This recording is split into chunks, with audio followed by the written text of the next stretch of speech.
Hadis tentang kewajiban menuntut ilmu. Bismillah. Haddasana Hashimu bin Ammar, haddasana Hafsa bin Sulaiman, haddasana Kasir bin Sinzir, an Muhammad bin Sirin, an Anas bin Malik. Qala Rasulullah sallallahu alaihi wasallam, talibul ilmi faridatun ala kulli muslim wa wadu'al ilmi inda ghairi ahlihi wa muqallidu al-khanaziri wa lu'lu wa zahaba. Artinya, telah menceritakan kepada kami, Hisham bin Ammar telah menceritakan kepada kami, Hafsa bin Sulaiman telah menceritakan kepada kami, Kasir bin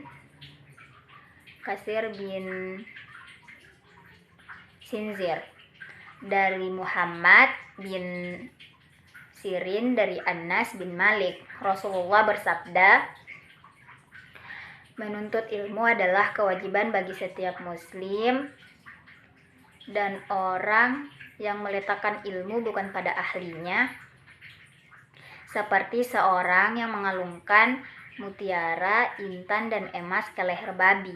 Penjelasan dari hadis ini, ilmu yang dimaksud adalah ilmu agama untuk ibadah dan ilmu dunia yang bermanfaat untuk hidup. Contoh konkretnya, 1. Seperti siswa yang belajar tentang hadis jujur dan menerapkannya dengan tidak mencontek saat ujian online. Kedua, siswa muda yang belajar tentang editing video dan membuat video pendek tentang dakwah adab dan membagikannya di IG atau TikTok. Hadis tentang fitrah. Bismillah. An Abi Hurairah radhiyallahu anhu qala Rasulullah sallallahu alaihi wasallam, ma min mauludin ila yuladu alal fitrah fa abawahu yuhawidanihi aw yunassiranihi aw yumajjisanihi kama tuntaju bahimatan jam'ah hal tuhissuna fiha min jada'a summa yaqulu fitratallahi allati fitran nasa 'alaiha la tabdila li khalqillah dzalika dinul qayyim. Artinya, setiap anak dilahirkan dalam keadaan fitrah atau suci. Kedua orang tuanya lah yang menjadikannya beragama Yahudi, Nasrani, atau bahkan Majusi. Penjelasannya, hadis ini dalam agama sangat menekankan pentingnya pendidikan, kebersihan, kerapian, dan adab lahiriah sebagaimana bagian dari fitrah manusia. Contoh konkretnya yang pertama, guru TK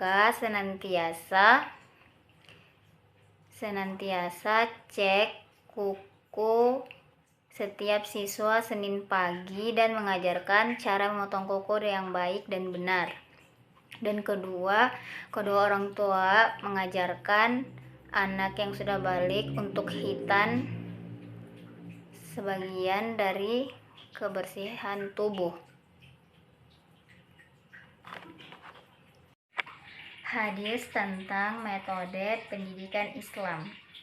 Bismillah. An Abi Hurairah radhiyallahu anhu an Rasulullah sallallahu alaihi wasallam qala atadruna manil muflisu qala al-muflisu fina min la dirhamalahu wala mata'a faqala innal muflisa min ummati ya'ti yaumal qiyamati wa bisolatin wa siyamin wa zakati Artinya, dari Abu Hurairah radhiyallahu anhu, Rasulullah Shallallahu alaihi wasallam bersabda, "Tahukah kalian siapa orang yang bangkrut?"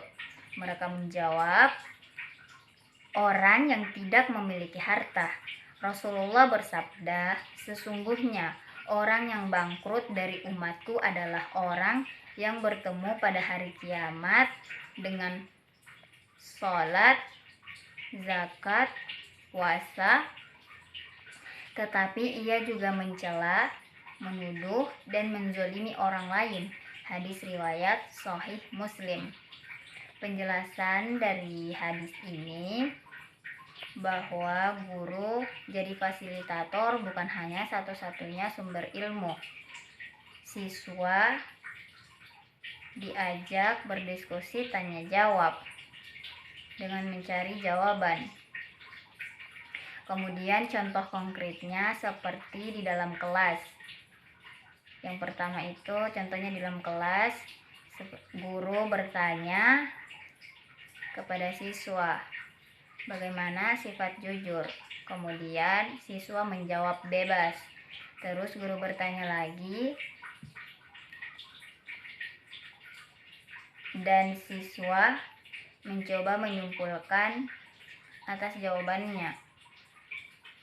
Guru mengarahkan tentang hadis kejujuran, bukan hanya sekadar teori, bukan hanya sekadar hafalan, tetapi praktek. Kemudian contoh kedua seperti dalam forum Ustadz yang mengisi. Ustadz bertanya tentang game online. Terus siswa menjawab, terus Ustadz bertanya lagi, apakah main game online itu membuang uang? Terus siswa menjawab, sehingga siswa bisa menyimpulkan atas jawaban dan kondisi tersebut. Hadis tentang kewajiban orang tua terhadap anak. Bismillah, manahala waladun waladan min nihlin afdala min adabin hasani. Artinya, tidak ada pemberian seorang ayah kepada anaknya yang lebih utama daripada pendidikan yang baik. Hadis riwayat Tirmizi. Penjelasannya, hadis ini menunjukkan bahwa pendidikan yang baik dan pembentukan karakter menjadi tugas utama orang tua atau tanggung jawab orang tua. Contoh konkretnya ada dua, yaitu pertama, mengajarkan sholat berjamaah di rumah. Contohnya, seorang ayah mengajak anak laki-lakinya sholat berjamaah di rumah sebelum ke masjid. Yang kedua, tutur kata yang baik. Contohnya seperti seorang ibu mempunyai anak yang marah dan suka berkata kasar, ibunya itu tidak boleh juga membentak. Hadis tentang kewajiban anak terhadap orang tua. Bismillah, sa'altu an-nabiyya ayyal amali ahabbu ilallah. Qala as-salatu ala waqtiha. Qultu summa, qalat birrul walidain. Qultu summa ayyun? Qala al-jihadu fi sabilillah. Artinya, aku bertanya kepada Nabi Muhammad SAW, amalan apakah yang paling dicintai Allah? Beliau menjawab, sholat pada waktunya. Dan aku bertanya lagi, kemudian apa? Beliau menjawab, berbakti kepada kedua orang tua. Dan aku bertanya lagi, kemudian apa? Beliau menjawab, jihad di jalan Allah. Hadis riwayat Bukhari dan Muslim. Penjelasannya, dalam hadis ini menunjukkan bahwa untuk membentuk pribadi salih, vertikal kepada Allah dan horizontal kepada manusia, dimulai dari keluarga. Contoh konkretnya yang pertama, anak lebih memilih merawat orang tuanya padahal di saat itu dia ada kerja tugas kelompok, tapi dia lebih memilih meninggalkan tugas kelompok dan lebih memilih menjaga ayahnya. Dan yang kedua yaitu siswa disuruh membuat video ucapan terima kasih kepada orang tua. Tugas dalam videonya itu tugas pendidikan agama Islam. Sudah? Saya akhiri dengan ucapan billahi fi sabilil haq fastabiqul khairat. Wassalamualaikum warahmatullahi wabarakatuh.